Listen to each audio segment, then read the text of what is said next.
every 2 years, I write them a very simple letter. It's a page and a half.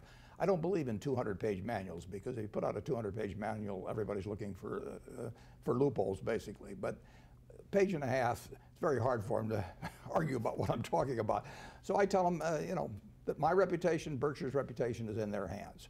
And not only, and we've got all the money we need. We'd like to make more money, but we got all the money we need. We don't have an ounce of reputation beyond what we need, and we can't afford to lose it. So we never will trade reputation away for money. And they're the ones that are the guardians of that, and that I want them to not only do what's legal, obviously, but I want them to judge every action by how it would appear on the front page of their local paper, written by a smart but semi-unfriendly reporter, you know, who really understood it, to be read by their family, their neighbors, their friends, and it has to pass that test as well. And I tell them I don't want anything around the lines. I tell them there's plenty of money to be made in the center of the court, and I'm 84 and my eyes aren't that good anymore. I can't quite see the lines that well. So just keep it in the center of the court, and if they have any questions, call me, you know. Even the occasional dust-up at Berkshire there will be. is big news. Yeah. And I'll pick on Salomon only because it's history now, it's a good and one. a lot of time to reflect on that.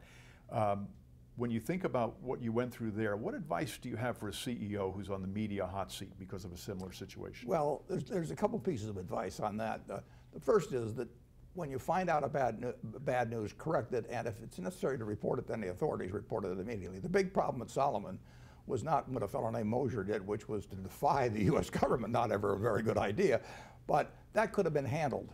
But he reported it, he didn't report it. John Merriweather, his supervisor, picked up on it in late April of 1991 and went to the president and the chairman and the chief legal counsel of Salomon and said, here's what this fellow Mosher's been doing. And they all agreed it was wrong. They all agreed it was reportable to the Federal Reserve promptly.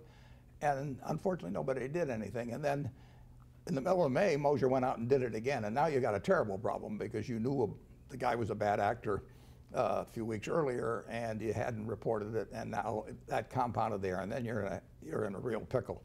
So when you find bad news, you know, I say get it right, get it fast, get it out, get it over. And get it right is important.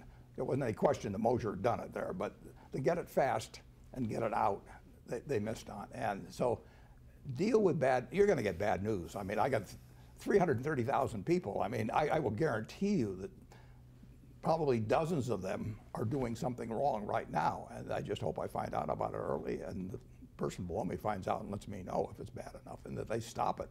So you can't have a city of 330,000 without an occasional crime of some sort.